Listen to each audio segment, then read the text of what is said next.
Pulivendula ZPTC ఉప ఎన్నికల్లో తాము ఓడిపోతామనే టీడీపీ అసహనానికి గురైందని, అందుకే జిల్లాలోని ఆ పార్టీకి చెందిన మొత్తం నేతలు పులివెందులలో దిగారని ఎంపీ వైఎస్ అవినాష్ రెడ్డి మండిపడ్డారు. కూటమి నేతలు కుట్రలు చేస్తున్నారు. ఇండిపెండెంట్లు వైఎస్ఆర్సీపీ కార్యకర్త పెళ్లికి వెళ్తే దాడి చేశారు.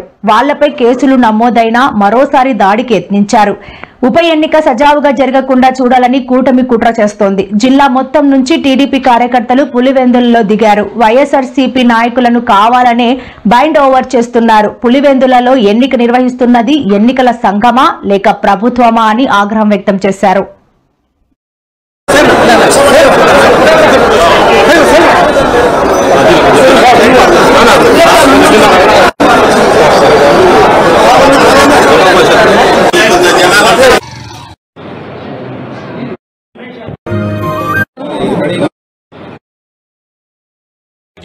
ఈ తప్పుడు ప్రయత్నం చేస్తున్నాడు. ఈ గూండా రాజ్యాన్ని అలవాటు చేస్తున్నాడు నారా చంద్రబాబు నాయుడు గారు. కానీ ఇవాళ తెలుగుదేశం వాళ్ళు ఎవడెవడైతే తెలుగుదేశం వాళ్ళు ఇవాళ ఈ కారులు ఎక్కి అధికార మదంతో మీరు కత్తులతో హింసతో ఈ రకంగా దాడులు చేసే పరిస్థితి పులివెందుల్లో ఉంటే ఇల్లలకగానే పండగ కాదు.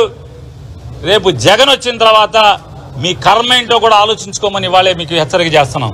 మీ కర్మ ఏ కర్మగా పట్టబోతుందో అనేది కూడా హెచ్చరిక చేస్తున్నాం. ఇవాళ చంద్రబాబు నాయుడు ఉన్నాడు, అధికార మదం ఉంది, మరొక 3 ఏళ్ళు ఉంటుంది, 3.5 ఏళ్ళు ఉంటుంది అని చెప్పని ఈ రకంగా మీరు హింసతో ఎన్నికలను గెలుద్దాం అనుకుంటే, భయభ్రాంతులు చేసి పులివెందుల్లో ఎన్నికని గెలుద్దాం అనుకుంటే గనక, గెలిచినట్టు మీరు చిత్రీకరిద్దాం అనుకుంటే గనక ఇళ్ళగానే పండగ కాదు. ఖచ్చితంగా మరో 3 సంవత్సరాలు 3.5 సంవత్సరాల్లో మీకు ఏ గతి పట్టబోతుందో, ఏ కర్మ అనుభవించబోతారో, మీ కర్మ పగవాడికి కూడా రాగోదని మీరు ఏడ్చే రోజు వస్తుందని కూడా మీరు గుర్తుంచుకోమని చెప్పని కూడా హెచ్చరిక చేస్తూ, ఇటువంటి మరెన్నో వీడియోల కోసం మా ఛానల్ ని సబ్స్క్రైబ్ చేసుకోండి. పక్కనే ఉన్న బెల్ ఐకాన్ ని